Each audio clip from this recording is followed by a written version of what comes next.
I'm Dr. Rob Colter. I'm currently head of the Department of Philosophy and Religious Studies. What is philosophy? I think what philosophy is making use of our powers of reasoning to critically engage with any and every aspect of ourselves and the world. That means things like, what should I do? What's ethical? What is moral? What is the nature of value?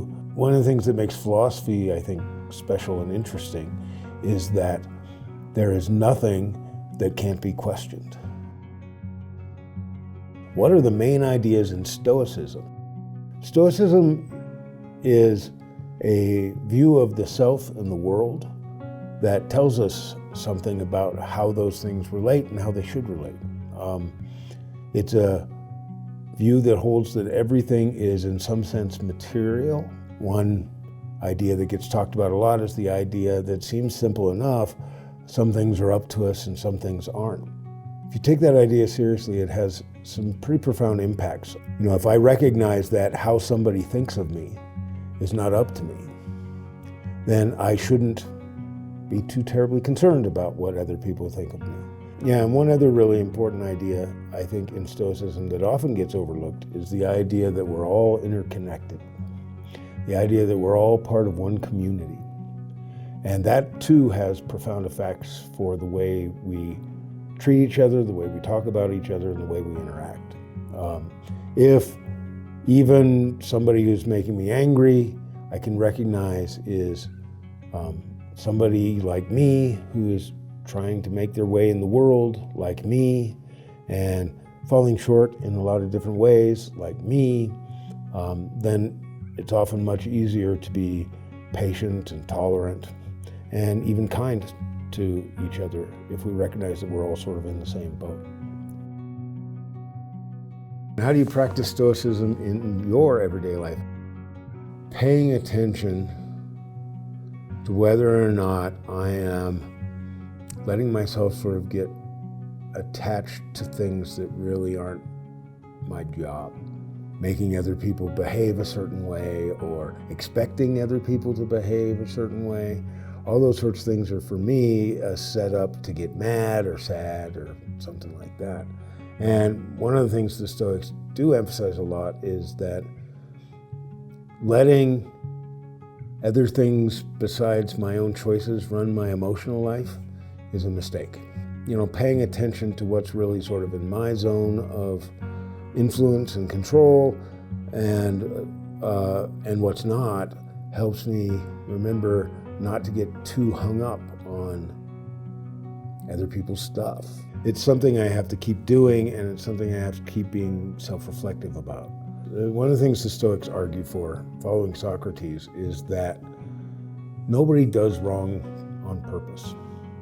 It's not to say nobody does wrong, but everybody when they act, this is the view, everyone when they make a choice or they act or they say something or they do something, does it in the belief that they're doing what's best.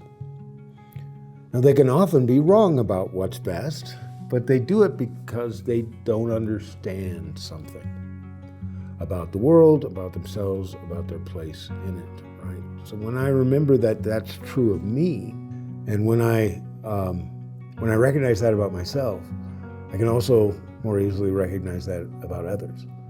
Everybody's just trying their best out here. How can philosophy help us live a better life? How could it not?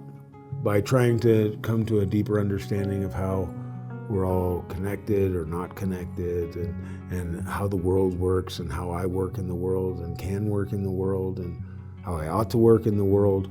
No matter how you conceive of living a better life, I can't see how those tools wouldn't help you do it.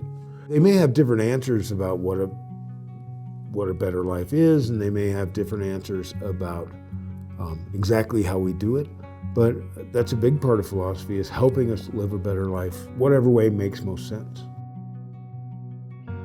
Why study ancient Greek philosophy?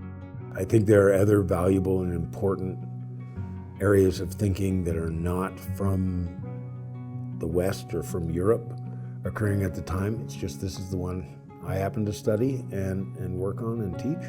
There's a number of reasons to study ancient Greek philosophy, one of which is they're among the first to do it.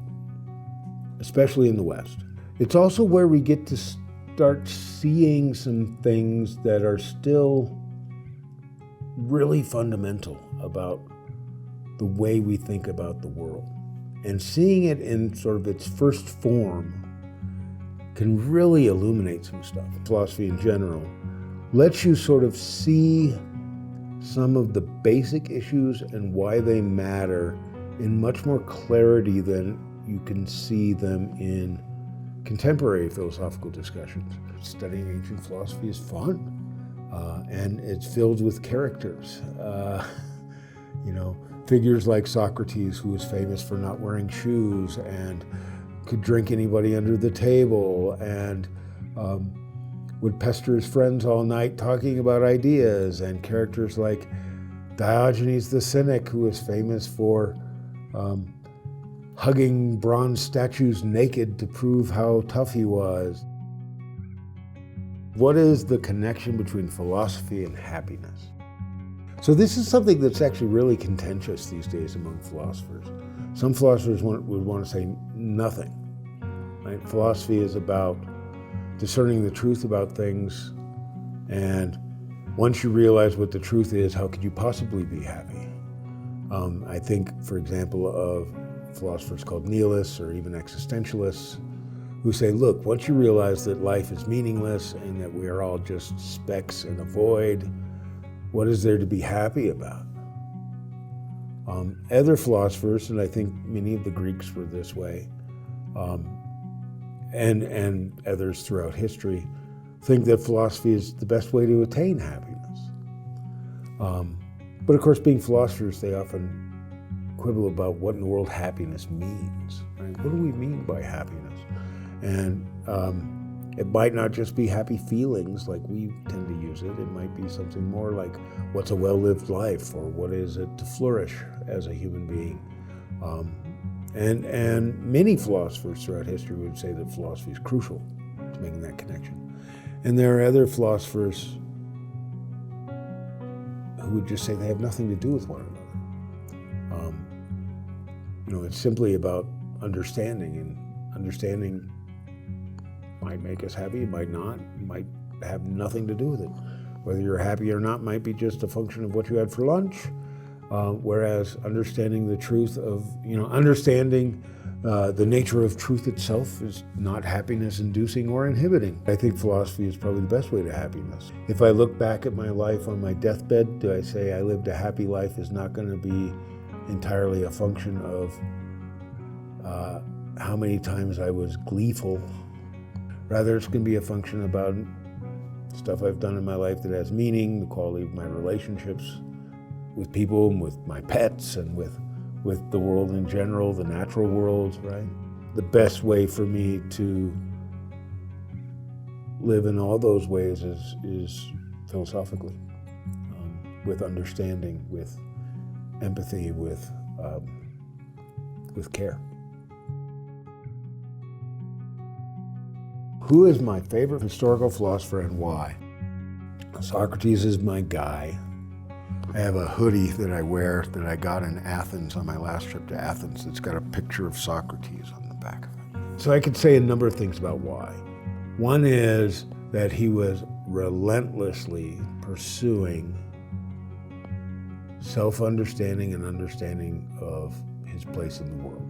One of his most famous lines is that the unexamined life is not worth living for a human being. There's so many things about Socrates that I like, even though I admit he would drive me nuts if I actually were to hang around him for very long.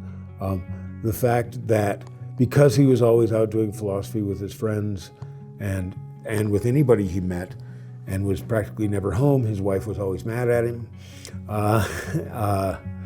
And that is something that I can understand. The fact that he was also a bona fide war hero.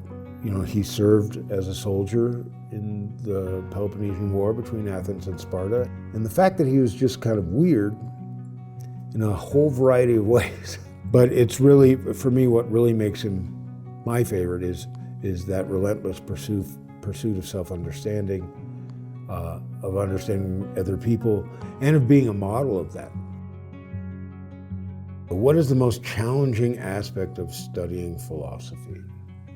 From a student perspective, I think one of the things that's most challenging for a lot of students anyway is the idea that doing philosophy is not about getting the right answers.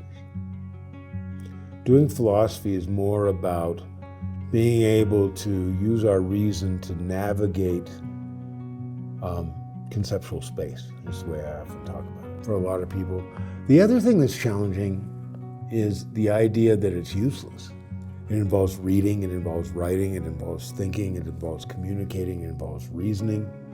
And all of these things are applicable to all of our lives in all sorts of different ways, surprising and unexpected ways sometimes. I get that from my philosophy students who are in prison quite a bit.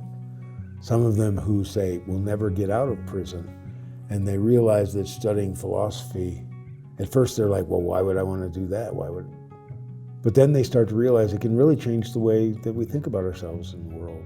The other thing too is about philosophy that makes it a challenge in studying is that part of its point is to challenge everything you already believe. And that can be uncomfortable. Having the things that you think you know challenged and coming to learn to challenge them themselves can be unsettling. So why did I study philosophy? So I started off college pre-med. So, my freshman year classes, I was taking biology and chemistry and math and, sciencey stuff. And I was really good at science and stuff in high school. I was also in my college's honors program, and I was being exposed to things that I hadn't really been. At the time, I thought, I'm going to have to at least get into graduate school in the sciences before I even get to ask any interesting questions. Those weirdos in the philosophy department are asking interesting questions right now. Maybe I ought to go try to do that. It's basically what I've been doing ever since. It's never boring. That's one of the great things I like about studying philosophy, is even however many years down the line, more than I'd like to admit, it's still never boring. It's also, I think, a really awesome way to live. One of my undergraduate professors, when I told him I was thinking about doing it, he said, it's a really strange life.